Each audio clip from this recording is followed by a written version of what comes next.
अस्सलाम वालेकुम। मैं मुमज़ा वसीम PSX एनालिसिस से। अगर आज मार्केट के हवाले से बात करते हैं तो आज की इसी 100 इंडेक्स में हमने तकरीबन 394 पॉइंट की तेज़ी देखी। वॉल्यूम्स की बात की जाए तो 100 मिलियन का काम किसी 100 इंडेक्स में हुआ, जबकि किसी ऑल शेयर के अंदर 202 मिलियन का काम हुआ, जिसकी वैल्यू 7.4 अरब रुपए बनती है। तो सबसे पहले तो मैं माजरत चाहता हूँ कि कई रोज़ से वीडियो नहीं आ रही थी।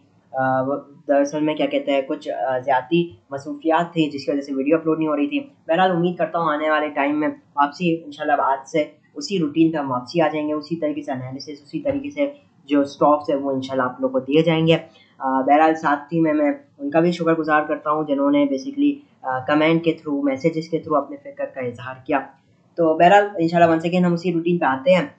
सबसे पहले अगर मैं आज की मार्केट के हवाले से बात करता हूँ तो आज 3 दिन की छुट्टियों के बाद आज मार्केट रिज्यूम हुई और आगाज़ के साथ ही हमने एक एक्साइटमेंट देखा, ठीक है ना। और वो एक्साइटमेंट आधे घंटे तक चला, शुरू के प्री ओपनिंग के बाद जो एक्साइटमेंट थी, फिर हमने उसको एक कंसोलिडेशन और साइडवेज पेज में बदलते हुए देखा। और फिर बाकी का जो सेशन था पूरा दिन ही आप लीजिए पे साइडवेज का रहा, जिसके अंदर मुख्तलिफ स्टॉक मुख्तलिफ औकात पे परफॉर्मेंस भी दिखाते हुए नजर आए, जिसके अंदर सर फहरिस्त तो आपका ऑयल एंड गैस एक्सप्लोरेशन हो जाता है, फॉलोड बाई टेक्नोलॉजी कई स्क्रिप्ट हो जाते हैं। साथ ही में हम टॉप कंट्रीब्यूटर्स को भी देखते हैं। उससे पहले डॉलर के हवाले से बात की जाए तो डॉलर की मुसलसल जो गिरावट है, मुसलसल ये जो ट्रेंड है गिरने का, स्ट्रीक जो है वो कंटिन्यू है। आज भी डॉलर नीचे ही बंद हुआ इंटरबैंक मार्केट में, तो ये ज़बरदस्त चीज़ है। तो बहरहाल अगर मैं आ जाता हूँ टॉप कंट्रीब्यूटर्स के अंदर, आज के दिन जो टॉप कंट्रीब्यूटर था वो सिस्टम्स का स्टॉक थी। भरपूर गिरावट थी कई रोज से, तो आज कुछ रिकवरीज देखने को मिली सिस्टम के स्टॉक के अंदर। फिर एंग्रो कॉर्पोरेशन में अच्छी रिकवरी आई, followed by OGDC, POL, PPL, Meezan bank, Hubco, UBL, TRG, PSO, Colgate, Unity और आगे चंद हो जाते हैं। जो डिक्लाइन साइड पे बैंकल फलाह, HBL, FFC, एबट, के इलेक्ट्रिक, IGIHL और आगे चंद हो जाते हैं। तो बहरहाल ये हो जाता है कुछ आज की मार्केट के हवाले से। अगर बात करते हैं इंटरनेशनल मार्केट में, सबसे पहले हम बात करें कमोडिटीज़ को, तो क्रूड ऑयल इस वक्त ट्रेड करें $91.22। अच्छा, हमने एक और जो एक बेसिकली डेवलपमेंट देखी वो ये थी कि जो पेट्रोल प्राइसेस हैं उनके अंदर एक गिरावट देखने को मिली बेसिकली कल के परसों के दिन।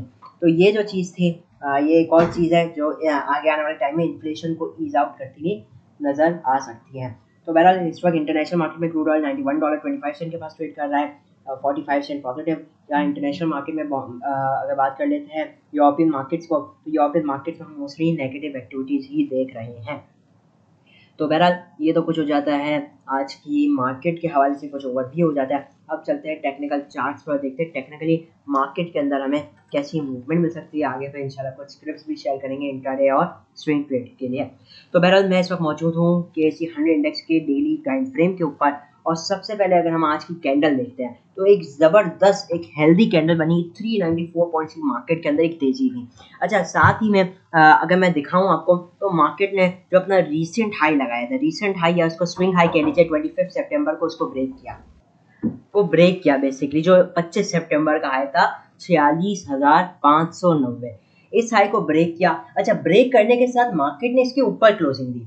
अब क्या मतलब हुआ इसका कि एक तो मार्केट ने न्यू हाई मारा, ठीक है ना, प्रीवियस हाई को ब्रेक किया। इसका मतलब एक हायर हाई का सिलसिला जारी है, जो कि हम शॉर्ट टाइम फ्रेम में देख सकते हैं।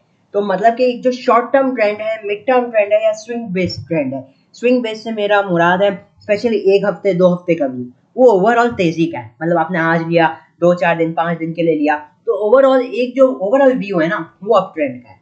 अच्छा, अब ये जो है, ये जो हम रिकवरीज देख रहे हैं, ये जो भी अप ट्रेंड है ना, बेसिकली इस गिरावट, ये जो गिरावट आई थी ना मार्केट के अंदर, कहाँ से आई थी?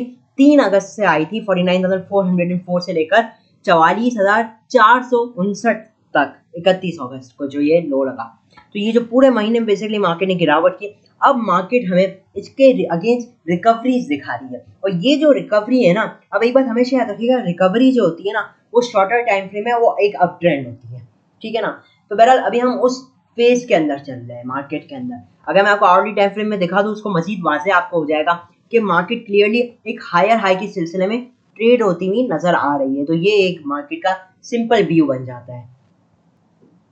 अब कल के हवाले से अगर हम बात करते हैं तो देखिए 46,670 का जो लेवल है, ये मार्केट के लिए इस वक्त एक इमीडिएटली रेजिस्टेंस लेवल की तरह एक्ट कर रहा है आवरली बेसिस के अंदर, ठीक है ना। अब जैसे ही मार्केट वंस अगेन इसी लेवल को ब्रेक करेगी, तो ये जो मार्केट की जो ये तेजी है या इसको रिकवरी कह लें, या आप एक मोमेंटम को कह लें तेजी का, वो मजीद पे कंटिन्यू होता हुआ नजर आ सकता है, जिसके अंदर मार्केट जो है हमें 46,800 को टारगेट करती हुई नजर आ सकती है। अच्छा, जो 46,800 का लेवल, ये मेजर लेवल है, अगर इसको भी मार्केट ब्रेक कर जाती है तो हम इसी पे जो तेजी है इसको कंटिन्यू होता हुआ देख सकते हैं अप टू 47,000।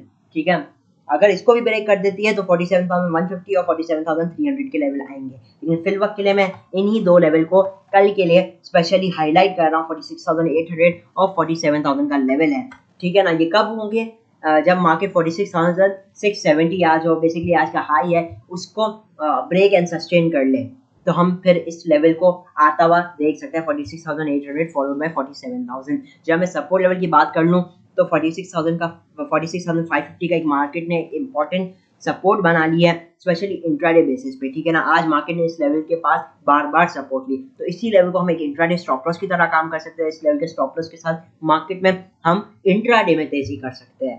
ठीक है ना, अगर इस लेवल के बाद जो मार्केट का अगला सपोर्ट लेवल आता है वो हो जाता है 46,400 का और फॉलोड बाय 46,200। ठीक है, 235 का लेवल, तो ये लेवल हमारे लिए कल के लिए रहेंगे।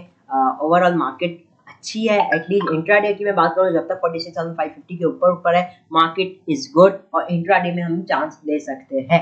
तो ये लेवल रहेंगे मार्केट के लिए।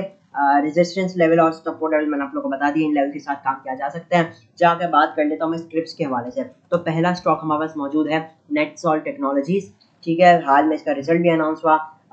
लास्ट क्वार्टर में इसने हमें थोड़ा लॉस शो किया है, तकरीबन 1.68 रुपीज़ का लॉस शो किया, जिसकी वजह से हमने इसके अंदर कुछ रिसेंट में गिरावट भी आते हुए देखी।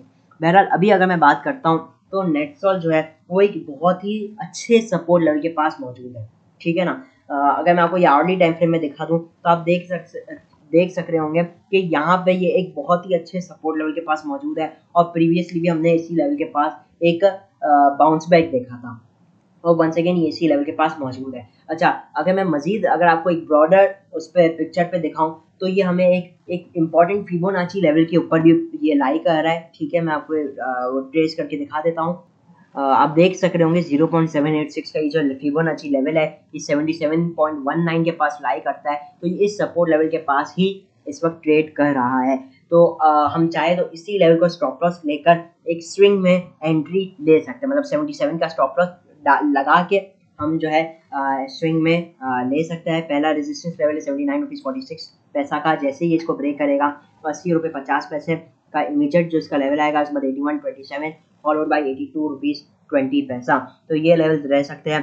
तो इसके अंदर एक अच्छी एंट्री देखने को मिल रही है, एक अच्छे सपोर्ट लेवल भी पर भी है, ओवरसोल्ड पोजीशन पे भी मौजूद है, और यहाँ से रिकवरी के चांसेस भी काफ़ी बन रहे हैं। साथ में आज जो पैटर्न बना है डेली टाइम फ्रेम पे स्पेशली, ये एक बुलिश हरामी के अंदर को रेफर भी करता है, तो इस वजह से भी ये काफ़ी अट्रैक्टिव नज़र आता है। तो पहला स्टॉक हो जाता है नेटसॉल्ट। अगला जो स्क्रिप्ट हमारे पास मौजूद है वो है वो है double G L. Double G L के हवाले से काफ़ी लोगों के पास सवालात भी है कि क्यों परफॉर्म नहीं कर रहा है, तो इसके हवाले से भी मैं बता देता हूँ। देखिए, रिसेंटली हमने डबल जी एल के अंदर 3 अगस्त की मैं बात करूँ तो इसने हाई लगाए 11 रुपीज़ 92 पैसा का। तो ये जो हाई था, उसके बाद हमने इसके अंदर एक आपके नीचे एक डाउन ट्रेंड या एक गिरावट का जो सिलसिला था उसको कंटिन्यू होता हुआ देखा, और एक लो इसने लगाया 31 अगस्त को 8 रुपये 90 पैसे, तो इसने ये लो लगाया। तो ओवरऑल इसने एक ज़बरदस्त गिरावट की। अगर मैं परसेंटेज में आपको बताऊं, मैं आपको यहाँ पे कैलकुलेट करके भी दिखा देता हूँ। ये जो ओवरऑल गिरावट बनती है, ये बनती है रफली 2 रुपीज़ तकरीबन 3 रुपीज़ 2 पैसा का, तो 25% की गिरावट बनती है। तो इसने एक ज़बरदस्त गिरावट की, और अभी तक अगर मैं बात करूं तो इसने ये जो 3 रुपए की गिरावट की है ना, उसके अगेंस्ट इसने अभी तक रिकवरी नहीं की। ठीक है, नो डाउट थोड़े दिन पहले इसमें हमें एक अच्छी मूवमेंट बनते हुए आई थी नज़र, लेकिन वो मैं उसको अभी तक रिकवरी नहीं कहूँगा। ठीक है ना, क्योंकि 3 रुपए की अगर गिरावट आई है तो उसके अंदर जो एटलीस्ट जो बनती है ना रिकवरी, वो एटलीस्ट 1.25 से लेकर 2 रुपीज़ तक एटलीस्ट बनती है। ठीक है ना, ये 2.5 रुपए तक भी एक्सटेंड हो सकती है। तो इसलिए अगर मैं इसके अंदर एक फिबोनाची लगा लूँ, फिबोनाची रिट्रेसमेंट, तो आप देख सक रहे होंगे इसका जो पहला रेजिस्टेंस लेवल है वो 9 रुपीज़ 62 पैसा का है। अब ये जो लेवल है ना, ये डेली टाइम फ्रेम में इसके लिए एक इंपॉर्टेंट हर्डल है। ठीक है ना, एक बहुत ही बड़ा लेवल है। आपने देखा होगा जिस दिन इसने परफॉर्मेंस भी दिखाई थी, वो कौन सा दिन था, बेसिकली 26 सितंबर का। इसने 9 रुपये 93 पैसे का हाई लगाया, लेकिन जो क्लोजिंग थी ना वो 9 रुपीज़ 62 पैसा के नीचे ही थी। फिर अगले दिन भी इसने इसके अंदर एक अच्छी हमें मूवमेंट देखने को मिली और 9 रुपये 70 पैसे तक इसने हाई लगाया, लेकिन वही बात है कि इससे जो क्लोजिंग थी वो 9 रुपीज़ 62 पैसा के नीचे ही थी, ठीक है ना।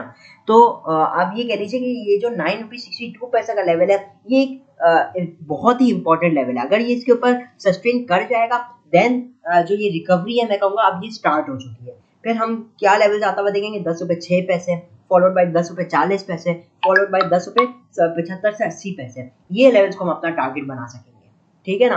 तो इसका ये एक मेजर इंपॉर्टेंट रेजिस्टेंस लेवल है, जैसे ही ये इसको ब्रेक करेगा हम इंशाल्लाह इसके अंदर भी एक रिकवरी बनता हुआ देख सकते हैं। अच्छा, अगर किसी को नई ट्रेड लेनी है इसके अंदर तो नो डाउट जो करंट रेट है वो बहुत ही अट्रैक्टिव है, आप इसको ले सकते हैं। हाँ, एक बात याद रहे कि इसकी बोर्ड मीटिंग है फ्राइडे के दिन, ठीक है ना, इसका रिजल्ट आने वाला है।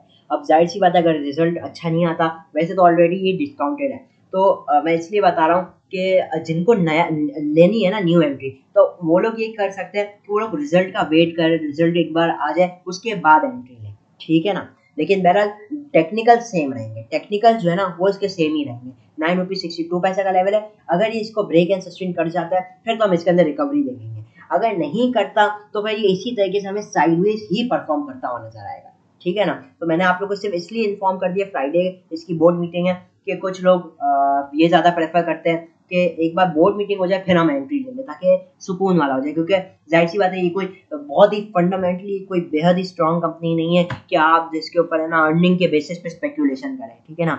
अगर कंपनी कोई बहुत अच्छी हो, फंडामेंटली बहुत अच्छी हो, तो फिर तो आप उसके अंदर फंडामेंटली स्पेक्यूलेट कर सकते हैं, नहीं या इसका रिजल्ट अच्छा आ सकता है मैं ले लेता हूँ इसके अंदर।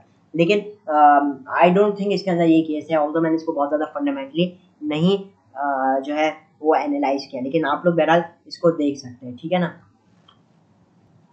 अगला जो स्टॉक हमारे पास मौजूद है वो है एंग्रो पॉलीमर केमिकल्स लिमिटेड। इसके हवाले से बात की जाए तो इसके अंदर भी हमने रिसेंटली एक बड़ी गिरावट देखी थी, 46 रुपीज़ 90 पैसे का जो इसने हाई लगाया था तकरीबन 3 अगस्त के पास ही। तो उसके बाद से इसके अंदर भी एक गिरावट रही और उसके बाद इसने एक लो लगाया 39 रुपीज़ 20 पैसा का।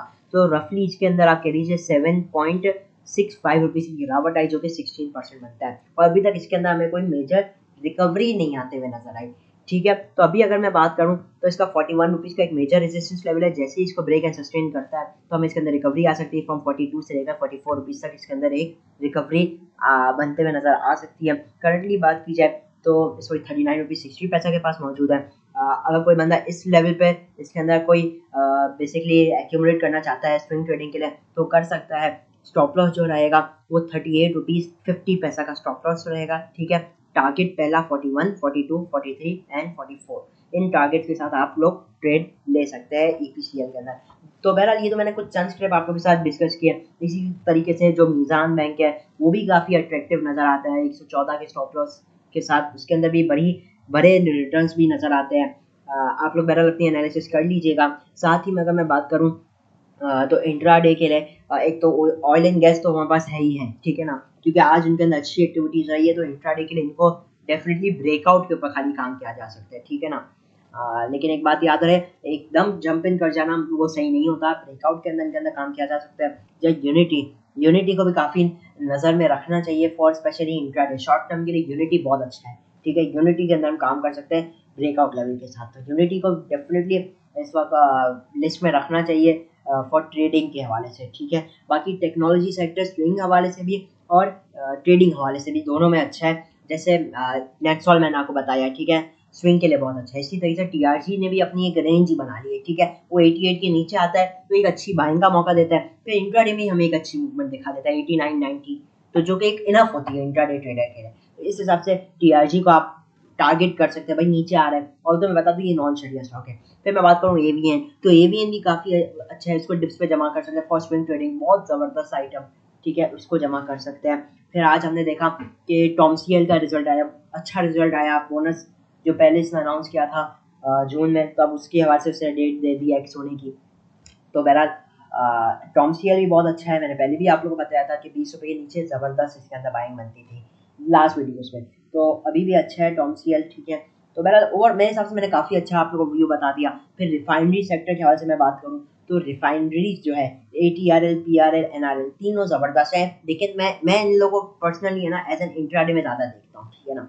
लेकिन PRL में मुझे ज़्यादा मतलब अगर कल की एक क्लोजिंग अच्छी दे देता है ना PRL, तो मैं इसको इंशाल्लाह कल वीडियो में ही बता दूंगा, ठीक है ना। फिर PRL के अंदर हमें एक न्यू रैली बनते हुए नजर आ सकती है, ठीक है ना। लेकिन ATRL और NRL ये दोनों को हम इंट्राडे के लिए देख सकते हैं। PRL के हवाले से मैं आप लोग को इसके हवाले से इंशाल्लाह कोशिश करूंगा, इसके जैसे ही ग्राफ थोड़े क्लियर हो जाए ना तो इंशाल्लाह आपको मैं वीडियो में शेयर कर दूंगा। तो मेरे हिसाब से मैंने तकरीबन पूरी मार्केट ही कवर कर ली। तो इसी के साथ मैं इजाज़त चाहता हूँ। वीडियो अच्छी लगी हो तो चैनल को लाइक और लाजमी सब्सक्राइब कीजिएगा। तो इजाज़त चाहता हूँ। मैं हूँ हमजा वसीम PSX एनालिसिस से।